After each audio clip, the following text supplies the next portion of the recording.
বন্ধুরা, তোমাদের সবাইকে কুম্ভ রাশির গুরুত্বপূর্ণ অনুষ্ঠানে স্বাগত। বন্ধু, পিতৃপক্ষের সময় কুকুরকে খাওয়াও। এটা একটা ছোট্ট জিনিস, কিন্তু তোমার 7 জন্মজন্মের দারিদ্রতা দূর করবে। এত টাকা আসবে যে সামলাতে পারবে না। জন্ম জন্মান্তরের পিতৃদোষ শেষ হয়ে যাবে। যেই জিনিসের জন্য বছরের পর বছর তাড়না পেতেছ, সেই জিনিস তোমার হয়ে যাবে। বন্ধু, যদি আমাদের পিতৃগণ আমাদের সাথে ক্ষিপ্ত থাকেন বা পরিবারে পিতৃদোষ থাকে, তাহলে মানুষের জীবনে এক ধরনের জীবিত নরক তৈরি হয়। মানুষ ঋণে ডুবে যায়, অসুস্থতায় ভুগেন, মাথা সবসময় ভারী থাকে, রাতে ঘুম হয় না, পরিবারে ঝগড়া বিবাদ হয়, স্বামী স্ত্রীর সম্পর্ক ভেঙে যায়, বিয়ে হয় না, সন্তান হয় না, পরিবার বা গোত্র এগোতে পারে না, বাড়িতে অদ্ভুত অদ্ভুত আর খারাপ শক্তির বাসা বাঁধে, তান্ত্রিক পিশাচ প্রেতাত্মার থেকেও ভয় থাকে, বাড়িতে কারোর মৃত্যু পর্যন্ত ঘটে, প্রায়ই দুর্ঘটনা ও অ্যাক্সিডেন্টের ঝুঁকি বেড়ে যায়। তাই বলে যে পিতৃদের প্রসন্ন করা খুবই দরকার। আর এই পিতৃপক্ষেই তোমার সামনে এক সোনারি সুযোগ এসছে, কারণ এই পিতৃপক্ষের সময় একটা বিশেষ মহাসংযোগ হচ্ছে। আর এমন সময় যদি তুমি কুকুরকে শুধু একটা ছোট্ট জিনিস খাওয়ালেও, তোমাদের পিতৃদেবতা তোমার উপর যতই রেগে থাকুক, এমনকি 1000 জন্মের পিতৃদোষ থাকুক না কেন, সব দূর হয়ে যাবে। তোমাদের পিতৃদেবতা তোমার প্রতি খুশি হবেন। তারপর যদি বিয়ে না হয়, তোমার পিতৃদেবতার করুণায় বিয়ে হয়ে যাবে। সন্তানের অভাব থাকলে সন্তান হবে। কারো ভালোবাসা পেতে চাও, সেই ভালোবাসা পেয়ে যাবে। মন মতো বিয়ে হবে। ব্যবসার চাকরি যেখানে যেখানে যাও সাফল্য পাবেই। এত দ্রুত টাকা আসবে যে তুমি সামলাতেও পারবে না। শুধু এই পিতৃপক্ষ সময়ে কুকুরকে একটা সামান্য জিনিস খাওয়াতে হবে। কি খাওয়াতে হবে? বলা হয়, যদি পিতৃধনের আশীর্বাদ আমাদের উপর থাকে, তাহলে অর্থ সম্পদের কখনো ঘাটতি হয় না। সঙ্গে পরিবারের মধ্যে সবসময় খুশি থাকে। কিন্তু যদি সেই একই পিতৃ আমাদের বিরুদ্ধে রুষ্ট হন, আমাদের উপর প্রচণ্ড পিতৃদোষ থাকে, তাহলে আমাদের প্রতিটি কাজ বানতে বানতে ভেঙে পড়ে। কোটি কোটি দেনা আমাদের উপর চাপা পড়ে। মানুষ পদ বিপদে ঠকায়, পরিবারের মধ্যে ঝগড়া হয়, পরিবার ছিন্ন ভিন্ন হয়ে যায়। মানুষ ধীরে ধীরে মনের সমস্যায় পাগল হয়ে যায়। ওই পরিবার আর ওই বংশের কোনো উন্নতি হয় না, বিয়ে হয় না, সন্তান হয় না, বাচ্চারা খারাপ পথে চলতে থাকে। তাই সব সময় নিজের পিতৃদের তর্পণ করতে থাকো। পিতৃপক্ষের একটা বিশেষ উপায় করো, যাতে পিতৃরা সঠিক সময়ে তোমাদের উপর কৃপা বর্ষণ করে, তোমাদের কখনো রাগ না করে। আর আজ এই ভিডিওতে এমন একটা মহা উপায় বলবো, যা যদি তুমি করো, মানে কুকুরকে তুমি শুধু একটা ছোট্ট জিনিস খাও, তাহলে তোমার জন্ম জন্মানের গরিবি দূর হবে। বাড়ি পরিবারের সব সমস্যাই মিটে যাবে। যার ওপর তুমি হাত দেবে, সেটা সোনায় বদলে যাবে। যেখানে যেখানে তুমি পা রাখবে, ওখান থেকেই টাকা আসতে শুরু করবে। মা লক্ষ্মীও আপনার ওপর প্রলোভিত হবেন এবং কুবের দেবতাও আপনার ওপর আশীর্বাদ দেবেন। আপনাকে শুধু পিতৃপক্ষের সময় একটা কুকুরকে একটু কিছু খাওয়াতে হবে। কারণ বন্ধুরা, কুকুরকে বাবা ভৈরবনাথ এবং যমরাজের বাহন হিসেবে ধরা হয়। আমাদের শাস্ত্রে কুকুরের বর্ণনা আছে যে, পিতৃপক্ষে যদি আপনি আপনার পিতৃদের সন্তুষ্ট করতে চান, তাদের খুশি করতে চান, তাহলে কুকুরকে কিছু বিশেষ জিনিস খাওয়ালে সরাসরি তা আপনার পিতৃদের কাছে পৌঁছে যায়। পিতৃরা তখন প্রফুল্ল হয়ে ওঠেন। ধরা হয় যে যখন আমরা কুকুরকে আহার করাই, তখন সে সরাসরি পিতৃদের কাছে পৌঁছে যায়। যমদূতদের কাছে আমাদের বিশ্বাসের মেসেজ পৌঁছে যায়। এই জন্য পিতৃপক্ষের সময় কুকুরকে খাবার দেওয়া এবং বিশেষ কিছু কাজ করা মহত্তম কাজ। বন্ধুরা, তোমাদের অনেকেরই টাকা পয়সার সমস্যা আছে। আমি জানি বন্ধুরা, তোমরা দিনরাত শুধু টাকার অভাবে হাসতে পারছো না।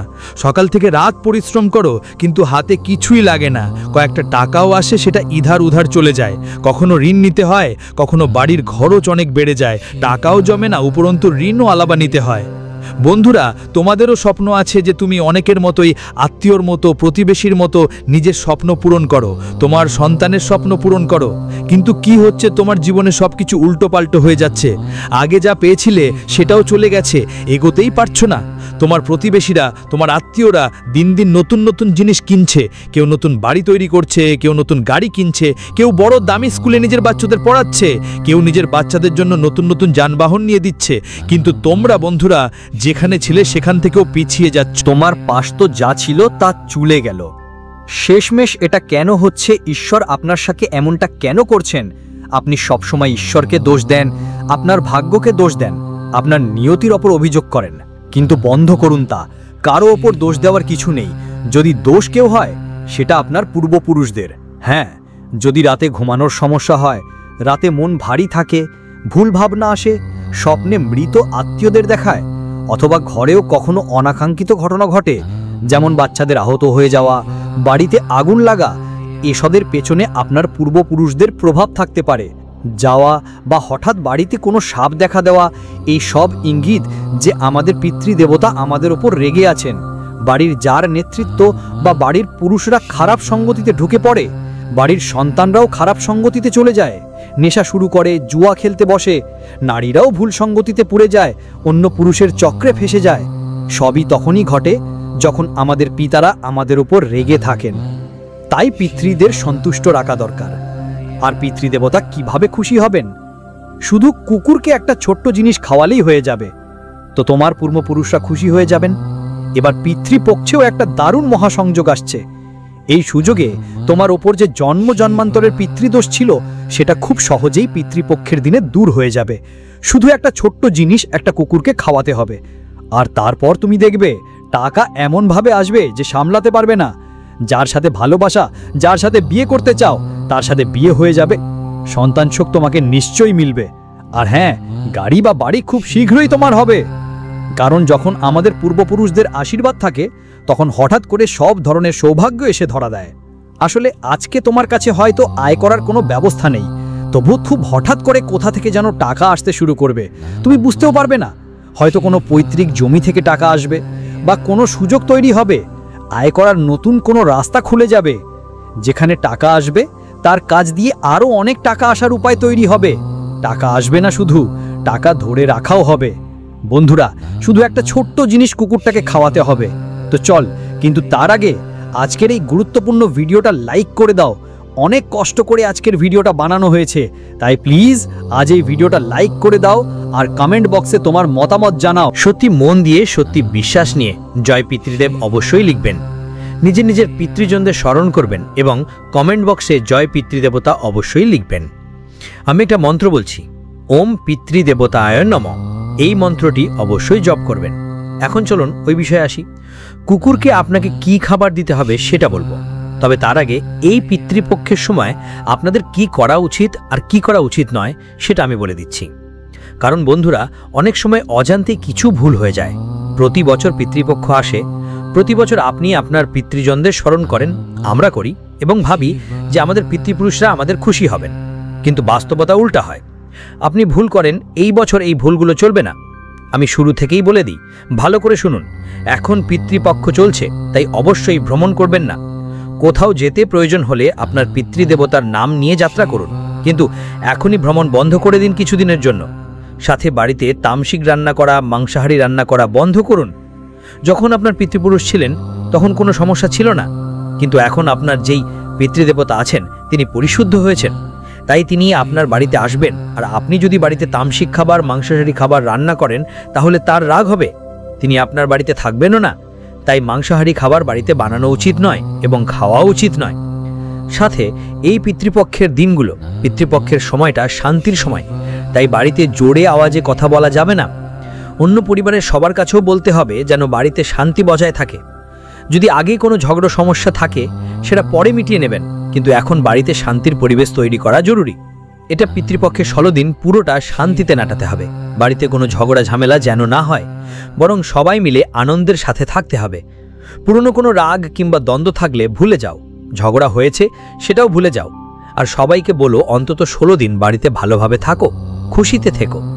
বাচ্চাদের একদমই ডাঁটো না। হ্যাঁ, আমাদের পূর্বপুরুষরাও আমাদের ছোট বাচ্চাদের মতোই, তারা ওদের খুব ভালোবাসেন। আর তুমি যদি তোমার বাচ্চাদের ডাঁটো তাহলে ওদের পিতামাতারা রেগে যাবেন। তাই যদি তোমার বাচ্চা কোনো ভুল করেও বসে, তাকে চুপচাপ বুঝিয়ে দিন। তাকে ডাকবেন না, রুলাবেন না, এই কথাটা আপনাকে খেয়াল রাখতে হবে। আর হ্যাঁ বন্ধুরা, গালি দিবেন না, খারাপ কথা বলবেন না, মদ খাওয়ার কথা চিন্তা করেও করবেন না, না হলে আপনার ছোট একটা ভুল পুরো পরিবারের ওপর বড় ঝামেলা আনবে। বন্ধুরা, আপনি ভাবেন আমার পিতা দেবতা আমার ওপর খুশি থাকবেন আর আমাকে জীবনে ভালোর দিকে এগিয়ে নেবেন, আর আপনি যদি কিছু ভুল করেন তাহলে সেটা কি করে সম্ভব হবে? তাই এমন ভুল করবেন না। তাছাড়া আপনার বাড়ির বাইরে যদি কোনো কুকুর আসে বা কুকুরের ডাক বাজে, হ্যাঁ, কোনো কুকুর আপনার বাড়ির বাইরে কাঁদছে বা কেমন যেন করছে, যে কোনো বাইরে দাঁড়িয়ে আছে, বা আপনার বাড়ির দরজার কাছে কোনো গরু মা এসছে বা কোনো বন্যপ্রাণী এসছে, তাকে আপনাকে কোনো রকম ক্ষতি করতে হবে না। একদমই তাকে মারা যাবে না, বা কোনো প্রাণীকে খারাপ কথা বলাও চলে না। এই ব্যাপারটা খেয়াল রাখবেন, কারণ প্রাণীর আকারে আমাদের পিতৃও হয়তো আমাদের কাছে আসতে পারে, আমাদের খবর নিতে পারে। তাই প্রাণীদেরও কোনো রকম ক্ষতি করা যাবে না। সেই বিষয়টা আমি পরে বলবো, তাই ভিডিওটা শেষ পর্যন্ত দেখবেন। আর হ্যাঁ বন্ধুরা, পিতৃপক্ষের সময় কোনো শুভকর্ম করা হয় না, আমরা এটাই বিশ্বাস করি। প্রায় কিন্তু এটাকে মনে রাখতে হবে, পিতৃপক্ষের সময় শুভ কাজ করা উচিত নয়, যেমন পুজো পাঠ বা অন্য কোনো ধর্মীয় কাজ করা হয় না। এছাড়াও পিতৃপক্ষের সময় বেশি দেরি পর্যন্ত জাগতে হয় না এবং অলসতাও করা উচিত না। দিনের বেলায় যারা ঘুমায় তাদের যেন ভুলেও দিনের সময় না ঘুমাতে হয়, কারণ এটা পিতৃদের উৎসব। আমাদের পিতৃরা আমাদের বাড়িতে আসেন এবং যদি আপনি দিনের বেলায় ঘুমান তাহলে আপনার পিতৃরা খুব রেগে যাবেন। বন্ধুরা, দিনে ঘুমানো বন্ধ করে দিতে হবে।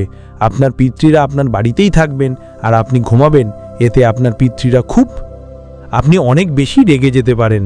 সাথে সাথে এই 16 রাতের মধ্যে শরীরের কোনো লোম একদম কাটাবেন না, কোনো কাটিং করাবেন না, এই ব্যাপারে খেয়াল রাখবেন। আর বন্ধুরা, একটা কথা ভালো করে শুনবেন, সাধ্যের কাজ দেখানো বা অহংকারের জন্য একদম করবেন না। সাথে সাথে বন্ধুরা, প্রতিদিন গোসল করবেন। গোসল করে নিজের পিতৃপুরুষদের কথা মনে করবেন, তাদের তর্পণ করবেন এবং পিতার দেওয়া অর্থের অপব্যবহার করবেন না, ফালতু খরচও করবেন না। ধরুন আপনার বিয়ে হয়েছে, মানে আপনার পিতা অর্থাৎ দাদু আজ আপনার সঙ্গে নেই, তাদের জন্য যা ভালো লাগতো না ও কাজটা এই 16 দিনের মধ্যে একদম করো না। ধরে নাও তোমার কোনো পিতৃ ছিলেন, ওরা কখনো মদ্যপান পছন্দ করতেন না, তাহলে এই 16 দিনে তোমার মদ্যপান করা নষ্ট। আর ঘরে অন্য কাউকে মদ্যপান করতে দিও না। ধরো তোমার পিতৃ রেগেছিল ডাল পছন্দ নয়, হ্যাঁ, ডাল পছন্দ ছিল না, তাই ঘরে ডাল রান্না করো না। এই ব্যাপারে খাস করে খেয়াল রাখো, না হলে এর বিপরীত প্রভাব তোমার ওপর পড়বে। তো এসব কিছু ছিল যা তোমার খুব খেয়াল রাখতে হবে। এবার বন্ধুরা, যা আমি বলবো সেটা করতেই হবে। তোমার কি করতে হবে তা জানা খুবই জরুরি। মনোযোগ দিয়ে শুনো। সাধ্য করা মানে তর্ক্ষণ করা তো করতেই হবে বন্ধুদের। অর্পণ এবং পিণ্ডদান অবশ্যই করতে হবে। পূর্বপুরুষদের নাম স্মরণ করে জল আর তিল অর্পণ করতে হয়। এবার বন্ধুরা, গরু হয়ে গেছে, কাক হয়ে গেছে, কুকুর হয়ে গেছে, পিঁপড়ে হয়ে গেছে, এদের খাওয়াতে হবে, কারণ এরা তোমার পিতৃপুরুষদের প্রতীক হিসেবে ধরা হয়। তো বন্ধুরা, বাড়িতে যা রান্না করবে, যা তোমরা পিতৃপুরুষদের অর্পণ করবে, আর তোমার পিতৃপুরুষের তিথি আসলেই সেই রান্নার 5 ভাগ করে নেবে। ওই 5 ভাগ আলাদা আলাদা প্রাণীদের খাওয়াতে হবে। যেমন 1 ভাগ গরুকে, কাকে খাওয়াতে হবে, 2য় ভাগ কাউকে খাওয়াতে হবে, 3য় ভাগ কুকুরকে খাওয়াতে হবে, 4র্থ ভাগ বন্ধুদের পিঁপড়ে এবং 5ম ভাগ মাছদের। এই কথাটা মাথায় রাখতে হবে।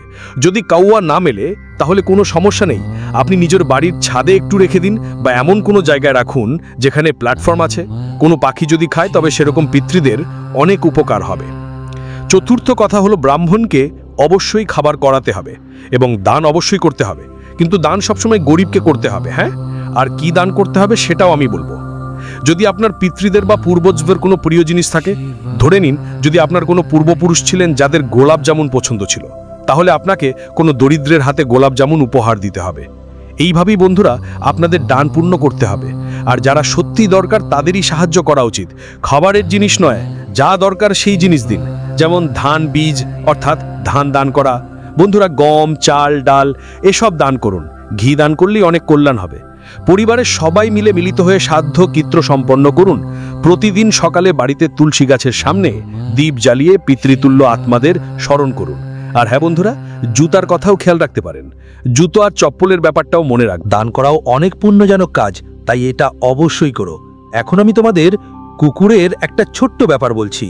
আমি যা যা বলেছি তোমাদের সেই সব তো জানালাম, এখন কুকুরের ওই ছোট্ট ব্যাপারটা বলছি। ধরো বন্ধু, তোমাদের অনেক ঋণ আছে বা কারোর খুব সমস্যা টাকা পয়সার দিক থেকে বা কারোর অসুস্থতা আছে, এমন সবার জন্যই বলছি। কিন্তু প্রথম কথা হলো, যারা খুব বেশি টাকার সংকটে ভুগছে, যারা প্রতিদিন কঠোর পরিশ্রম করছে কিন্তু তাদের কাজ খারাপ যাচ্ছে, টাকা আসছে কিন্তু টাকাটা টিকছে না, টাকা আনার জন্য রাত দিন এক করে নিমে পারছে না, তো তাদের জন্য কথা বলছি।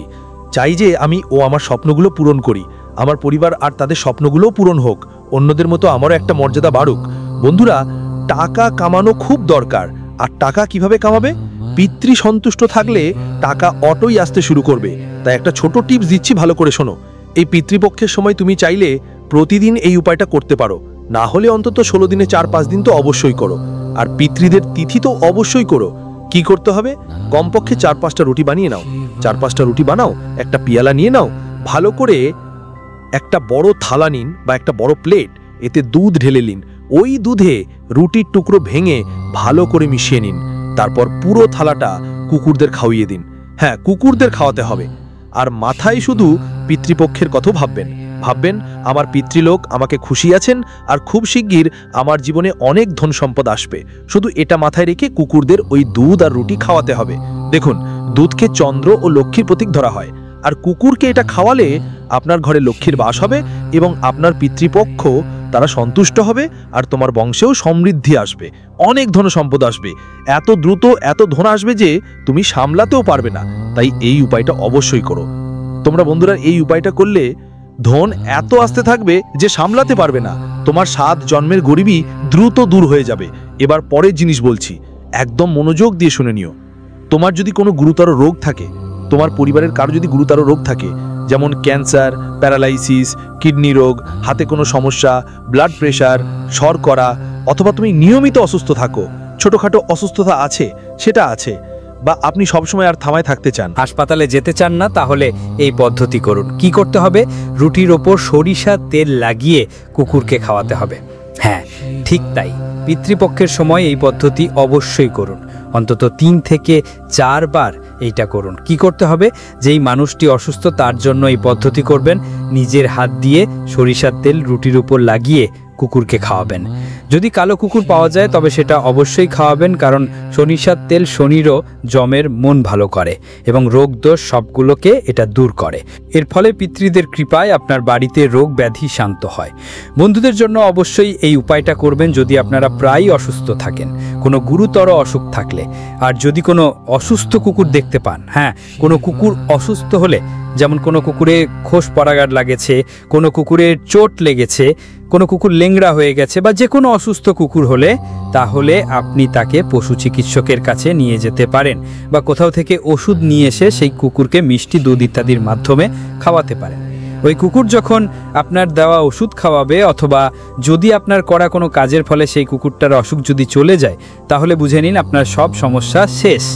আপনার কখনো কোনো অসুখই হবে না, আপনার অসুখও দূর হবে। তাই এই উপায়টি অবশ্যই করতেই হবে। এখন পরের ব্যাপার, আপনার বিয়ে হচ্ছে না, বা আপনি দাম্পত্য সুখ পেতে চান, স্বামীর সঙ্গে আবার প্রেম ফিরিয়ে আনতে চান। যদি তালাকের গণ্ডিতে থাকা সংসার থাকে, সম্পর্ক ভেঙে যাওয়ার আশঙ্কা থাকে, তাহলে সম্পর্ক বাঁচবে। যাকে ভালোবাসেন তার সঙ্গে বিয়ে হয়ে যাবে, যাদের সঙ্গে বিয়ে করতে চান সেরকমই হবে, এমনটাই উপায়। অবিবাহিত ছেলেমেয়ে যারা, আপনি কি সমস্যার সমাধান করতে চান? যারা বিবাহিত তাদের জীবনে যেখানেই ঝগড়া আছে সেটা দূর হবে। কি করতে হবে? মনোযোগ দিয়ে শুনুন। রুটির উপর একটু মধু মারতে হবে, বেশি নয়, হালকা মাত্রায়। তারপর সেটা আপনার পিতৃদেবতাকে অর্পণ করতে হবে। হ্যাঁ, নিজের পূর্বপুরুষদের অর্পণ করতে হবে। যখনই তর্পণ করবেন এইভাবে দিন। তর্কপূর্বক তপস্যা শেষে করে তুলে নিয়ে সেটি কুকুরের বাচ্চাদের মধ্যে বিতরণ করে দিন। হ্যাঁ, কুকুরের বাচ্চাদের মধ্যে সেটি ভাগ করে দিন। যদি কুকুরের বাচ্চা না থাকে তাহলে শেষ উপায় বড় কুকুরগুলোকেও খাওয়াতে হবে। কিন্তু চেষ্টা করো কুকুরছানাদের খাওয়াতে। মধু কোমলতা আর ভালোবাসার প্রতীক, আর এই টোটকা বিয়ের সমস্যাগুলো দূর করবে, স্বামীর সঙ্গে আবার ভালোবাসা ফিরিয়ে আনবে।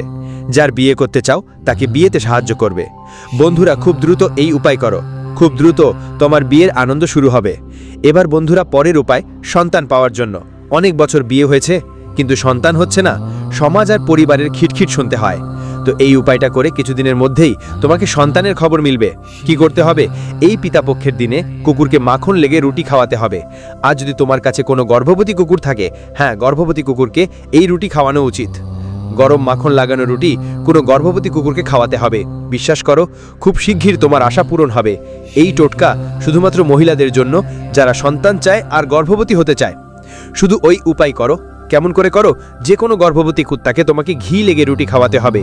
ঘি হচ্ছে দেবত্ব আর পবিত্রতার প্রতীক, আর এটা কুকুরকে খাওয়ালে তোমার পূর্বপুরুষরা খুশি হয়ে সন্তানের আশীর্বাদ করবে। আর যেই গর্ভবতী কুকুরটা, সে তোমাকে নিজের তরফ থেকেও আশ্রয় দেবে। এর থেকে ভৈরবনাথের করুণা তোমার উপরে পড়বে, তোমার পরিবারের দেবতাগণ খুশি হয়ে তোমার পরিবার আর বংশ বাড়াবে। তো এটা নিশ্চিত করো, এটা সন্তান পাওয়া আর বংশবৃদ্ধির জন্য দারুণ এক উপায়। এখন বন্ধুরা, আমি সব উপায় বলেই দিয়েছি, শুধু বাকি আছে ঋণ। ঋণের জন্য ভালো করে শোনো। রুটিতে গুড় মেখে পিতৃপক্ষের সময় প্রতিদিন এই উপায় করতে হবে। আর পিতৃপক্ষ শেষ হলেও প্রতি অমাবস্যার দিনে কুকুরদের গুড় মেখানো রুটি খাওয়াতে হবে। এটা ঋণের ঋদ্ধি থেকে মুক্তি পাওয়ার খুবই ভালো উপায়। গুড় পিতৃদের পছন্দ হবে, রুটি তো পৃথিবীর প্রতীক, দুটো মিললে আর্থিক বাধা ভেঙে যাবে। তোমার ঘর যা আর্থিকভাবে টুটা ছিল সেটা আবার জুড়িয়ে যাবে, তোমার ঘরে টাকা আসবে আর মাথায় থাকা চিন্তার বোঝাও কমে যাবে। তো এটা অবশ্যই ব্যবস্থা নিতে হবে। তো বন্ধুগণ, আজকের ভিডিওতে আমি সব তথ্য দিয়েছি যে পিতৃপক্ষের সময় কুকুরদের কি খাওয়াতে হবে, কি সতর্কতা নিতে হবে, কি ব্যবস্থা করতে হবে, কি করতে হবে, সবকিছু বিস্তারিত বলেছি। ভিডিওটা ভালো লাগলে লাইক দিতে ভুলবেন না আর চ্যানেলটা সাবস্ক্রাইব করে রাখুন। ধন্যবাদ।